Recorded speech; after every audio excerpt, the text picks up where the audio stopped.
ಎಲ್ರಿಗೂ ನಮಸ್ಕಾರ. ನೀವು ನೋಡ್ತಾ ಇದ್ದೀರಾ ಟಿವಿ ವಿಕ್ರಮ. ನಾನು ಮುಮ್ತಾಜ್ ಅಬ್ದುಲ್ ನೆಲ್ಲೆಡ್ಕ. ನೀವೇನು ಟಿವಿ ವಿಕ್ರಮವನ್ನು ಸಬ್ಸ್ಕ್ರೈಬ್ ಮಾಡದೇ ಇದ್ದಲ್ಲಿ ದಯವಿಟ್ಟು ಈ ಕೂಡಲೇ ಟಿವಿ ವಿಕ್ರಮವನ್ನು ಸಬ್ಸ್ಕ್ರೈಬ್ ಮಾಡಿ, ಹಾಗೆ ನಮ್ಮೆಲ್ಲ ವಿಡಿಯೋಸ್ಗಳನ್ನು ಲೈಕ್ ಮಾಡಿ, ಕಮೆಂಟ್ ಮಾಡಿ, ಹಾಗೆ ಶೇರ್ ಮಾಡಿ. ವೀಕ್ಷಕರೇ, ಹೊಸ ವಿವಾದವನ್ನು ಸೃಷ್ಟಿಸೋದಕ್ಕೆ ಎಡಬಿಡಂಗಿ ಗ್ಯಾಂಗ್ ಮತ್ತು ಕಾಂಗ್ರೆಸ್ ಪೋಷಿತ ಗುಂಪುಗಳಿಗೆ ಈಗ ಒಂದು ವಿಚಾರ ಸಿಕ್ಕಿದೆ. ಅಯೋಧ್ಯೆ ಪ್ರಭು ಶ್ರೀರಾಮನ ಜನ್ಮಸ್ಥಾನದಲ್ಲಿ ಅಕ್ರಮವಾಗಿ ಎದ್ದು ನಿಂತಿದ್ದಂತಹ ಬಾಬ್ರಿ ಮಸೀದಿಯನ್ನ ಧ್ವಂಸ ಮಾಡಿ ರಾಮ ಮಂದಿರ ಮರುಸ್ಥಾಪನೆ ಆಗಿರುವಂಥದ್ದು ದೇಶದ ಪಾಲಿಗೆ ಅವಿಸ್ಮರಣೀಯ ಘಟನೆ. ಭಾರತದ ಸಮಸ್ತ ಹಿಂದೂಗಳಲ್ಲಿ ಸಂತಸ ಮರುಕಳಿಸಿರುವಂತಹ ಘಟನೆ. ಭಾರತೀಯ ಹಿಂದೂಗಳು ಮತ್ತು ರಾಮ ಭಕ್ತರು ಯಾವತ್ತಿಗೂ ಕೂಡ ಅಲ್ಲಿ ಬಾಬ್ರಿ ಮಸೀದಿ ಕಟ್ಟಲ್ಪಟ್ಟಿತ್ತು. ಆಮೇಲೆ ಆ ಜಾಗದಲ್ಲಿ ಮತ್ತೆ ರಾಮ ಮಂದಿರ ಕಟ್ಟೋದಕ್ಕೆ ಇಷ್ಟೆಲ್ಲ ಹೋರಾಟವನ್ನ ಮಾಡಬೇಕಾಯ್ತು ಅನ್ನುವಂಥದ್ದನ್ನ ನೆನಪಿಸ್ಕೊಳ್ಳೋದಕ್ಕೂ ಕೂಡ ಯಾವತ್ತೂ ಇಷ್ಟಪಡಲ್ಲ. ಬಾಬ್ರಿ ಮಸೀದಿ ಅನ್ನುವಂಥದ್ದು ಸಮಸ್ತ ಭಾರತೀಯ ಹಿಂದೂಗಳ ಪಾಲಿಗೆ ಪ್ರಭು ಶ್ರೀರಾಮನ ಆರಾಧಕರಿಗೆ ಖಂಡಿತವಾಗ್ಲೂ ಒಂದು ಕಹಿ ವಿಷಯ.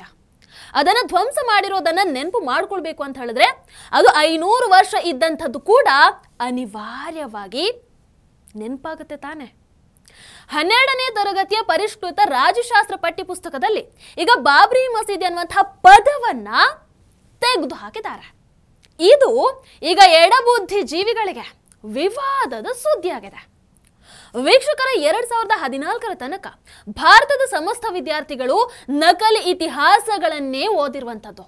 ಸಾಕಷ್ಟು ಸುಳ್ಳುಗಳನ್ನ ಪಠ್ಯದಲ್ಲಿ ತುಂಬಿ ಅವರನ್ನ ನಂಬಿಸಿದ್ರು. ಮೊಘಲ್ ಮತ್ತು ಮುಸಲ್ಮಾನ ರಾಜರುಗಳನ್ನ ಪರಾಕ್ರಮಿಗಳು, ವಿಶಾಲ ಹೃದಯಗಳು, ಭಾರತವನ್ನ ಉದ್ಧರಿಸಿದವರು ಅನ್ನುವಂತಹ ರೀತಿ ಪ್ರಾಜೆಕ್ಟ್ ಮಾಡಲಾಯಿತು. ಅದೇ ರೀತಿ ಹಿಂದೂ ರಾಜರನ್ನ ಬಫೂನ್ಗಳ ಹಾಗೆ, ಒಳ ಜಗಳಗಳಿಂದ ಕಚ್ಚಾಡೋರ ಹಾಗೆ, ಹೇಡಿಗಳ ಹಾಗೆ ಪಿಕ್ಚರೈಸ್ ಮಾಡಲಾಯಿತು. ಇಷ್ಟೇ ಅಲ್ಲ, ಇತಿಹಾಸದ ಹಲವಾರು ಸತ್ಯಗಳನ್ನ ಮರೆಮಾಚಲಾಯಿತು. ಸುಳ್ಳುಗಳನ್ನ ಸತ್ಯ ಅನ್ನೋ ರೀತಿ ಬಿಂಬಿಸಲಾಯಿತು.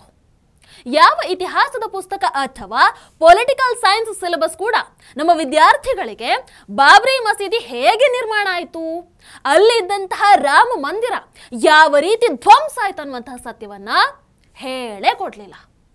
ಇತಿಹಾಸದ ಪುಸ್ತಕಗಳ ತುಂಬ ಬಾಬರ್ ಸಂತಾನವನ್ನ ಹಾಡಿ ಹೊಗಳಿರುವಂತಹ ಪಾಠಗಳೇ ತುಂಬಿ ತುಂಬಿ ಹೋಗಿದ್ವು. ಭಾರತದಲ್ಲಿ ಎಡಬಿಡಂಗಿಗಳು ಈ ಸಂಖ್ಯೆಯಲ್ಲಿ ಹುಡ್ಕೊಳ್ಳೋದಕ್ಕೆ, ಹಿಂದೂ ವಿರೋಧಿಗಳು ತುಂಬಿಕೊಂಡಿರುವಂಥದಕ್ಕೆ ಕಾರಣ ಏನು ಗೊತ್ತಾ? ಸುಳ್ಳು ಇತಿಹಾಸವನ್ನ ಪಠ್ಯಗಳ ಮೂಲಕ ತಲೆಗೆ ತುಂಬಿರುವಂಥದ್ದು. 2014ರ ನಂತರ ಅಂದ್ರೆ ಮೋದಿಜಿ ಪ್ರಧಾನಿಯಾದ ನಂತರ ಪಠ್ಯದಲ್ಲಿ ಹಲವಾರು ಬದಲಾವಣೆಗಳಾಗೋದಕ್ಕೆ ಪ್ರಾರಂಭ ಆಯಿತು. NCERT ರಾಜ್ಯಶಾಸ್ತ್ರ ಪಠ್ಯದಲ್ಲಿ ಇಲ್ಲಿವರೆಗೂ 4 ಬಾರಿ ಪರಿಷ್ಕರಣೆಯನ್ನ ಮಾಡಿದೆ. ಈಗ ಮಾಡಿರುವಂತಹ ಬದಲಾವಣೆ ಏನು ಅಂತ ಕೇಳಿದ್ರೆ, ಪಠ್ಯದಲ್ಲಿ ಬಾಬ್ರಿ ಮಸೀದಿ ಅನ್ನುವಂತಹ ಹೆಸರಿದ್ದ ಕಡೆ 3 ಗುಮ್ಮಟಗಳ ರಚನೆ ಅಂತ ತಿದ್ದಿದ್ದಾರೆ. ಅಯೋಧ್ಯೆ ಬಗ್ಗೆ ಒಟ್ಟು 4 ಪುಟಗಳ ಪಾಠ ಇತ್ತು, ಅದನ್ನ 2 ಪುಟಗಳಿಗೆ ಇಳಿಸಿದ್ದಾರೆ. ಇನ್ನು ರಾಮ ಮಂದಿರದ ಪರ ಸುಪ್ರೀಂ ಕೋರ್ಟ್ ನೀಡಿರುವಂತಹ ತೀರ್ಪಿನ ಬಗ್ಗೆ ಪಠ್ಯದಲ್ಲಿ ಹೆಚ್ಚು ವಿವರಣೆಯನ್ನ ನೀಡಿದ್ದಾರೆ.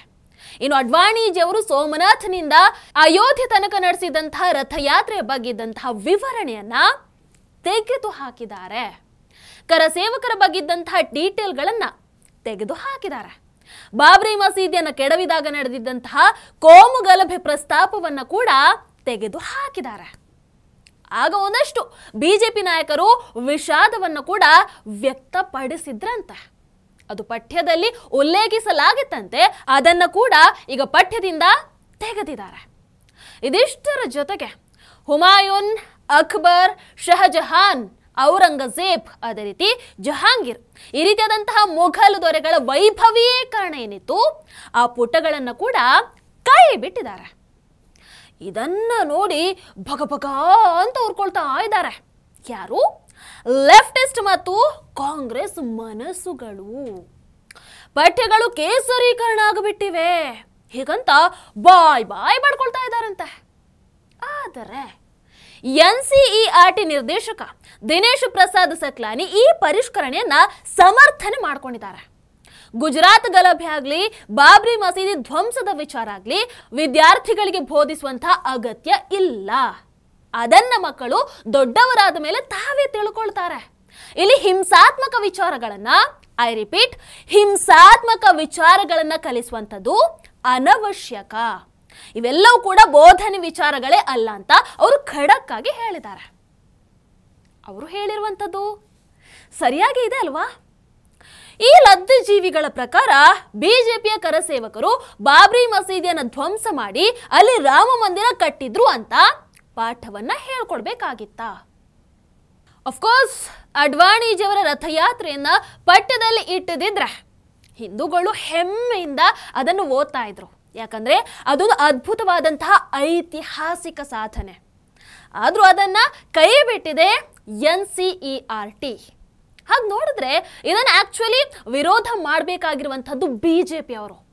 ಬಾಬ್ರಿ ಮಸೀದಿ ಕೆಡುವಂತಹ ಸಾಹಸದಲ್ಲಿ ಎಷ್ಟು ಹಿಂದೂ ಕರಸೇವಕರು ಬಲಿ ಆದ್ರು ಆ ಕಥೆಯನ್ನ ವಿದ್ಯಾರ್ಥಿಗಳಿಗೆ ತಿಳಿಸಬೇಕು ಅಂತ ಬಿಜೆಪಿ ಹಠವನ್ನ ಹಿಡಿಬಹುದಿತ್ತು. ಬಾಬ್ರಿ ಮಸೀದಿ ಧ್ವಂಸಗೊಳಿಸುವಂತಹ ಅನಿವಾರ್ಯ ಸೃಷ್ಟಿ ಆಗಿದ್ದು ಯಾಕೆ? ಯಾರು ಈ ವಿವಾದವನ್ನ 100 ವರ್ಷ ಎಳೆದಾಡೋ ಹಾಗೆ ಮಾಡಿದ್ವು ಅನ್ನುವಂಥದ್ದನ್ನ ವಿದ್ಯಾರ್ಥಿಗಳಿಗೆ ತಿಳಿಸಬೇಕಿತ್ತು ಅಂತ ಬಿಜೆಪಿ NCERT ಅವರಲ್ಲಿ ಆಗ್ರಹವನ್ನ ಮಾಡಬಹುದಿತ್ತು. ಅಡ್ವಾಣಿಜಿಯವರ ಬಗ್ಗೆ ಒಂದು ಪ್ರತ್ಯೇಕ ಪಾಠ ಬೇಕು ಅಂತ ಅವ್ರು ಕೇಳಬಹುದಿತ್ತು. ಬಾಬ್ರಿ ಮಸೀದಿಯನ್ನು ಒಡೆದಿದ್ದು ಯಾವ ರೀತಿಯಿಂದ ಕೂಡ ತಪ್ಪು ಅಲ್ಲ. ಆದ್ರೆ ಅದು ಪಠ್ಯದಲ್ಲಿ ಬೇಡ ಅಂತ ಹೇಳಿರೋದಕ್ಕೆ ಕಾರಣ ಅದರಿಂದ ಕೋಮು ಗಲಭೆಗೆ ಪ್ರಚೋದನೆ ಸಿಗೋದು ಬೇಡ ಅಂತ, ವಿದ್ಯಾರ್ಥಿಗಳಲ್ಲಿ ವಿನಾಕಾರಣ ದ್ವೇಷ ಹುಟ್ಟೋದು ಬೇಡ ಅಂತ. ಇದರ ಬದಲು ರಾಮ ಮಂದಿರ ಹೇಗೆ ನಿರ್ಮಾಣ ಆಯಿತು, ಕೋರ್ಟ್ ಏನಂತ ಹೇಳ್ತು, ಇದನ್ನೆಲ್ಲ ವಿಸ್ತೃತವಾಗಿ ಪಠ್ಯದಲ್ಲಿ ಹೇಳಿದ್ದಾರೆ. ಇದೇ ಅಲ್ವಾ ನಮಗೆ ಮುಖ್ಯವಾಗಿ ಬೇಕಾಗಿರುವಂಥದ್ದು? ರಾಮ ಜನ್ಮಭೂಮಿಯಲ್ಲಿ ನ್ಯಾಯಯುತವಾಗಿ ರಾಮ ಮಂದಿರ ನಿರ್ಮಾಣ ಆಯಿತು ಅನ್ನುವಂಥದ್ದು ವಿದ್ಯಾರ್ಥಿಗಳಿಗೆ ಅರ್ಥ ಆದರೆ ಸಾಕು. ಅಥವಾ ತಿಳಿಸೋದೇ ಆದ್ರೆ 500 ವರ್ಷಗಳ ಹಿಂದೆ ಮೊಘಲ್ ದೊರೆಗಳು ರಾಮ ಜನ್ಮಭೂಮಿಯನ್ನ ಕೈವಶ ಮಾಡಿಕೊಂಡ್ರು. ಆಮೇಲೆ ಹೇಗೆ ಅಲ್ಲಿ ಮಸೀದಿ ನಿರ್ಮಾಣ ಆಯಿತು, ಆಮೇಲೆ ಹೇಗೆ ಹಿಂದೂಗಳು ನಮ್ಮ ದೇವರ ಜನ್ಮಭೂಮಿಯನ್ನೇ ಕಳ್ಕೊಂಡ್ರು ಅನ್ನುವಂಥದ್ದನ್ನು ಕೂಡ ಅದರಲ್ಲಿ ತಿಳಿಸ್ಬೇಕು. ಅದು ಬಿಟ್ಟು ಕೇವಲ ಬಾಬ್ರಿ ಮಸೀದಿ ಧ್ವಂಸದ ಬಗ್ಗೆ ತಿಳಿಸಿ ಮುಸ್ಲಿಂ ಸಿಂಪತಿ, ಅದೇ ರೀತಿ ಹಿಂದೂ ದ್ವೇಷವನ್ನು ಬಿತ್ತುವಂಥದ್ದು ಎಷ್ಟು ಸರಿ?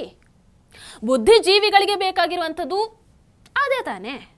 ಹಿಂದೂಗಳ ಮೇಲೆ ದ್ವೇಷ ಹುಟ್ಟಬೇಕು, ಬಿಜೆಪಿ ಬಗ್ಗೆ ಅಸಹನೆ ಮೂಡಬೇಕು, ಆದ್ರೆ ಮುಸಲ್ಮಾನರ ಬಗ್ಗೆ ಸಿಂಪತಿ ಉಕ್ಕಿ ಹರಿಯಬೇಕು, ತಮ್ಮ ರಾಜಕೀಯ ಬೇಳೆ ಬೇಯಬೇಕು. ಇದಿಷ್ಟೇ. ಆದರೆ NCERT ತುಂಬಾ ಫರ್ಮ್ ಆಗಿದೆ. ಪಠ್ಯಪುಸ್ತಕ ಪರಿಷ್ಕರಣೆಯನ್ನ ಸಮರ್ಥನೆ ಮಾಡಿಕೊಂಡಿದೆ. ಯಾವ ಕಾರಣಕ್ಕೂ ಹಿಂದೆ ಸರಿಯೋದಿಲ್ಲ ಅಂತ ಸ್ಪಷ್ಟನೆ ಸಮೇತವಾಗಿ ಹೇಳಿದೆ. ಸೋ ಬುದ್ಧಿಜೀವಿಗಳಿಗೆ ಹೊಯ್ಕೊಳ್ಳೋದು ಬಿಟ್ರೆ ಬೇರೆ ಯಾವ ಆಪ್ಷನ್ ಕೂಡ ಇಲ್ಲ. ನಿಮ್ಮ ಅನಿಸಿಕೆಯನ್ನು ದಯವಿಟ್ಟು ಕಾಮೆಂಟ್ ಮೂಲಕ ತಿಳಿಸಿ. ಹಾಗೆ ವಿಡಿಯೋ ನಿಮಗೆ ಇಷ್ಟ ಆದಲ್ಲಿ ಲೈಕ್ ಮಾಡಿ, ಶೇರ್ ಮಾಡಿ. ನಮಸ್ಕಾರ. ಟಿವಿ ವಿಕ್ರಮ, ದೇಶ ನಿಮ್ಮ ಕೈಯಲ್ಲಿ. ಈ ಕಾರ್ಯಕ್ರಮ ನಿಮಗೆ ಇಷ್ಟ ಆಗಿದ್ದಲ್ಲಿ ಲೈಕ್, ಶೇರ್ ಹಾಗೂ ಕಮೆಂಟ್ ಮಾಡಿ. ಟಿವಿ ವಿಕ್ರಮದ ಕಾರ್ಯಕ್ರಮಗಳನ್ನು ನಿರಂತರವಾಗಿ ವೀಕ್ಷಿಸಲು ಸಬ್ಸ್ಕ್ರೈಬ್ ಮಾಡಿ, ಬೆಲ್ ಐಕನ್ ಒತ್ತಿ.